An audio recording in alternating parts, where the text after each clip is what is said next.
Hola, bienvenidos a la séptima sesión de Discipulado Integral. Quiero comenzar con una frase. No podemos hacer discípulos sin antes tener una relación con las personas. Adoptar estos principios del sistema de discipulado intencional y aplicarlos al ministerio de la Iglesia Central, vamos a ver cómo la gente empieza a desarrollar y a crecer espiritualmente. En nuestro equipo vamos a verlo y vamos a verlo en la gente a quienes ministramos. Quiero decir una frase que va a ser un poco, tal vez polémica para cierto grupo o ciertos grupos, a nuestra manera asambleísta. Cuando comenzamos a revisar la historia de Asambleas de Dios, que básicamente es la historia de la Iglesia Central, porque esta fue la primera iglesia que funda los misioneros norteamericanos aquí en el país, y a partir de esta iglesia se desarrolla toda la denominación aquí en el país. A revisar nuestra historia como Iglesia Central, no tenemos una larga tradición de discipulado intencional. Algunos ministerios tuvieron durante la historia algunos intentos intencionales de formar gente, de aconsejar o tratar de dar un rumbo, pero debemos reconocer que fueron parte de un esfuerzo individual, pero nada corporativo, nada como iglesia. No fue un esfuerzo como congregación intencional, guiado desde la iglesia para toda la comunidad de fe, como un sistema de introducción a la vida de fe para ser discípulos que nos ayude a crecer y a madurar de manera individual.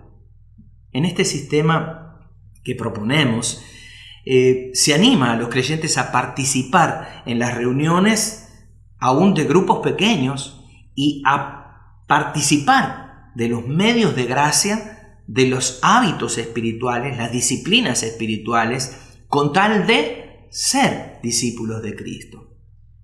¿A qué le podemos llamar medios de gracia? Yo le diría a esto las obras de misericordia que hace la iglesia. Alimentar a los hambrientos. Varias veces hemos salido a dar de comer a la gente a la calle o a los niños los días sábados. Vestir al necesitado. Hemos dado ropa, calzado, alimento a las zonas de desastre cuando nos encontramos con un desastre natural. Hemos cuidado de los enfermos por medio de la visitación a los hermanos que están en sus casas, convalecientes o en hospitales internados. Hemos visitado a encarcelados. Hemos provisto, tal vez en algunos casos, aún de albergue a algunos desamparados. Dimos acogida a extranjeros en la iglesia, gente que ha llegado sin nada, desesperados, y que hoy, gracias a Dios, han hecho vida en Costa Rica. Aún nosotros como familia pastoral hemos llegado al país como extranjeros. Dimos acogida a muchos extranjeros y hemos sido embajadores de paz en medio de conflictos familiares, entre padre e hijos, entre esposos. Servimos al bien común de la comunidad, cortando y dando mantenimiento al zacate de parques alrededor, la escuela del frente. Esas son obras de misericordia, pero hay otras que les llamo obras de piedad. Esas obras de piedad tienen que ver con nuestro sistema de culto y demás. Por ejemplo, adorar a Dios en el culto público. Estamos adorando cada domingo. Por cierto, estos domingos ha ido creciendo de una manera preciosa la adoración en la iglesia. Leer la palabra, estamos ya casi finalizando el plan de la lectura bíblica en 40 días. Fue una maratónica real, difícil, pero por primera vez hemos leído por la Biblia completa en 40 días. Hemos tomado la comunión, que es el partir el pan en la Santa Cena y participar del pan y el vino como símbolos de la muerte y resurrección de Jesús, el cuerpo y su sangre derramado por nosotros. Hemos insistido en la oración privada y en la oración familiar. Hemos hablado de un altar familiar. Escudriñamos las Escrituras en los estudios bíblicos de los miércoles. Hemos promovido ayuno. Hemos promovido vigilias. Nos hemos reunido. Hemos tenido conferencias especiales de finanzas, de misiones, de una iglesia misional. Todo esto fue parte de la iglesia y fueron obras que le podemos denominar como obras de piedad. Pero, ¿qué hemos hecho con respecto a discipulado personal y a liderazgo aún? Les dije la sesión anterior que estamos en un cambio de cultura en la iglesia. Estamos abrazando el discipulado intencional y este comienza con los líderes. ¿Por qué está apuntado a usted como líder? Y a su equipo de trabajo, porque este video usted lo tiene que replicar a sus equipos. Si no lo está haciendo, no entendió, entonces lo que hablamos desde la sesión 0 de inducción cuando estuvimos presencial aquí en la iglesia. Entonces no lo ha entendido, porque todo comienza con usted como líder. En la sesión 0 yo les dije, si usted no se siente que debe ser parte de esta visión, entonces dele lugar a alguien más que sí quiere hacerlo, porque la iglesia va hacia allá y no puede haber un líder que vaya en otro camino, en otra dirección, porque dos visiones es una división. Si usted no siente que es parte de este modelo de iglesia, de discipulado integral e intencional que estamos llevando a cabo, entonces le invito a que hable conmigo para buscarle una solución, porque usted como líder debe estar comprometido. Si usted no está comprometido, entonces pronto espere una llamada del pastor porque vamos a hablar sobre el tema. Debe ser intencional y comenzando por nosotros los líderes. Todo depende del liderazgo. Las alzas, las bajas, el aumento, la disminución de gente, el crecimiento o desarrollo, no es responsabilidad solo del pastor y lo que hace desde el púlpito. Es su responsabilidad como líder de la niñez, como líder de los jóvenes y adolescentes, como líder de la iglesia o los segmentos diferentes, damas, caballeros. Es su responsabilidad también. Muchos líderes confunden ocupaciones excesivas con resultados. Muchos líderes confunden actividad con éxito. A veces tenemos la iglesia tan plagada de actividades y llena de lunes a lunes de actividades, y ojo que no esté el pastor, porque se critica al pastor por no estar presente en todas las actividades. Eso no es éxito. Eso no es tener un discipulado integral. A menudo creemos que el objetivo de una iglesia efectiva es ofrecer un sinnúmero de programas. En estos días estamos recibiendo ya todas las programaciones para el año 2023 de ustedes como ministros. Y pensamos a veces que tener actividades 7 días a la semana, eso es éxito. Pero no es así. La realidad es que la iglesia puede estar ocupada y todavía no estar haciendo las cosas correctas. Un discipulado intencional comienza cuando líderes auténticos modelan lo que significa ser discípulos y haciendo discípulos, siendo maduros en Cristo, siendo maduros en la fe. Es difícil pensar que líderes estén creciendo cuando no tienen una buena relación aún con su pastor. Entonces, es para evaluarnos y decir, ¿soy parte de esta visión o no? Ahora, el liderazgo debe ser honesto y debe ser vulnerable en todo nivel. Honesto en lo que habla, en lo que dice. Vulnerable sintiendo que no es parte y que a la vez quiere, o haciendo una autoevaluación dice, me falta todavía.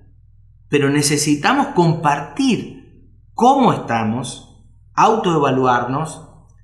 La charla de la sesión de la semana pasada nos dejó con 2 preguntas muy confrontativas y apelativas para ver dónde estoy en mi etapa yo como discípulo. Usted tiene que crecer en la fe. El hecho que usted sea líder de algo en la iglesia no quiere decir que sea una persona completa, ni aún yo. Yo soy un creyente, discípulo de Cristo, en un proceso de madurar y de crecer en la fe todavía.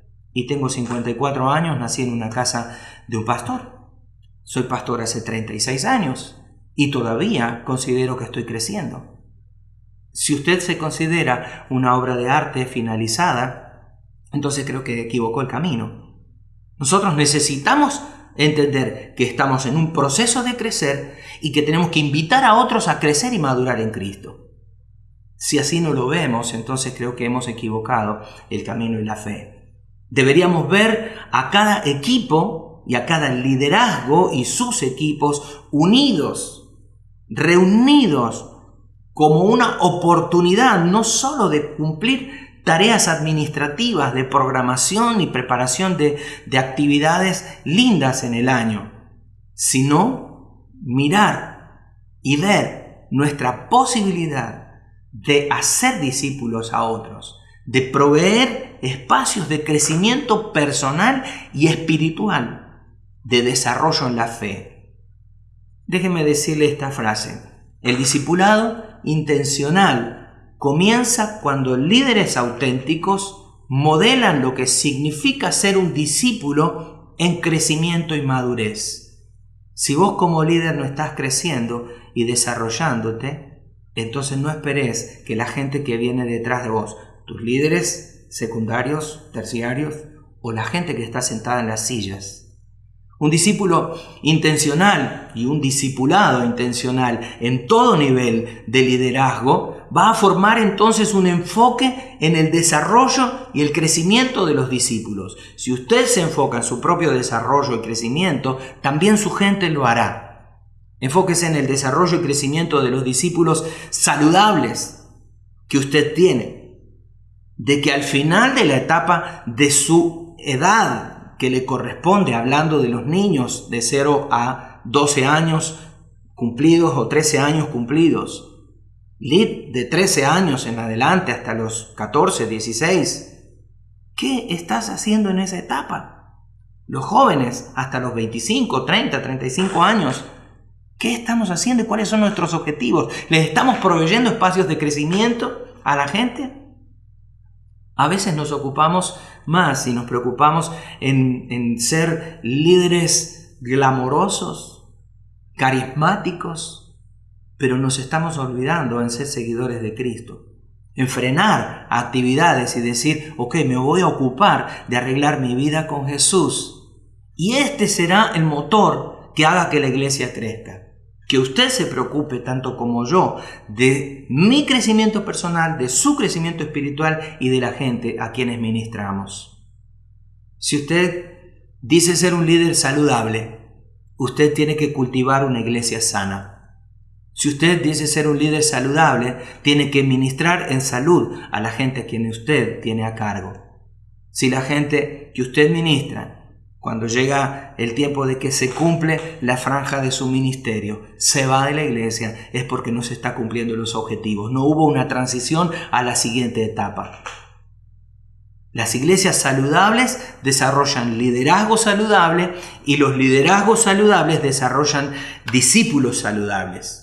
Y debemos, usted y yo como líderes de la iglesia, y esta es la valla alta que quiero poner, usted y yo debemos liderar y modelar en el discipulado a la gente. Usted tiene que desarrollarse como un discípulo de Cristo y entre nosotros discipular a otra generación de líderes. Y esa generación de líderes nueva y nosotros unidos ministrar a la iglesia y a toda la congregación para que la iglesia pueda crecer. Un discipulado intencional debe tener como prioridad al liderazgo y a su equipo. Y en esto, estas ya 7 semanas, hemos venido tratando de nosotros intencionar como pastores hacia ustedes. Y en esa cadena, ustedes líderes principales deben bajarla a los siguientes en el escalafón. Y ellos a los siguientes también. Si se corta la cadena, entonces estamos cortando el proceso y no vamos a lograr objetivos. Entonces debemos estar constantemente enfocados en hacer discípulos. Esta nueva etapa de la iglesia, y no es el 2023, sino de aquí en más, la iglesia central hasta que Cristo venga, vamos a estar enfocados en el cumplimiento de la gran comisión, que es ir y hacer discípulos y proveer oportunidades de crecimiento a la iglesia. A toda la gente que llega, todos tendrán la misma oportunidad. No mi grupo selecto de amigos, no mi barra, no mi equipo cercano porque son mis amigos y los demás no me importan. Todos los que llegan a la iglesia central, vístanse bien o vístanse mal, tengan un estatus social como el mío o no, son mi responsabilidad de tener una oportunidad de crecimiento y de madurar. Los líderes deben tener esa comprensión. Usted debe tener una comprensión clara de cuál es la función como líder de la Iglesia Central. Y esta es ayudar a las personas a crecer, a progresar espiritualmente en los contextos de la Iglesia y la comunidad de fe aquí en la Iglesia Central. De esta manera, el papel del liderazgo se transforma en un modelo no de componer, no de arreglar nuestra iglesia, sino en un modelo de construir el reino de los cielos. ¿Qué es eso lo que estamos trabajando? No hacer una iglesia modelo como tal o cual, sino traer el reino de los cielos aquí a la tierra. Jesús dijo, el reino de los cielos se ha acercado. Y para que el reino de los cielos se haya acercado, nosotros tenemos que ser súbditos de ese reino, ciudadanos del reino, discípulos de Cristo. Nuestro enfoque como Iglesia Central está cambiando. De copiar un modelo de hacer iglesia, a ser gente de crecimiento. De copiar un modelo de iglesia de allí o de aquí, a transformarnos en discípulos de Jesús. Y encontrar nuestro propio camino y nuestra propia identidad como comunidad de fe, como iglesia, de intentar copiar resultados de otros a desarrollar discípulos verdaderos de Cristo que construyan el reino de Cristo aquí en la tierra. ¿Qué tal si hacemos una pausa? Y déjeme hacerle dos preguntas otra vez. ¿De qué manera un enfoque de discipulado intencional puede cambiar la manera que dirigís el ministerio que estás desarrollando en la iglesia? Y segunda pregunta, ¿de qué manera el tener un enfoque en el discipulado intencional cambiará el enfoque de tu vida personal en primer lugar, el desarrollo de tu equipo que está trabajando en el ministerio y cómo van a realizar sus responsabilidades y sus funciones en la iglesia? Simplemente estas preguntas y espero sus respuestas. Dios les bendiga. Nos vemos la semana que viene.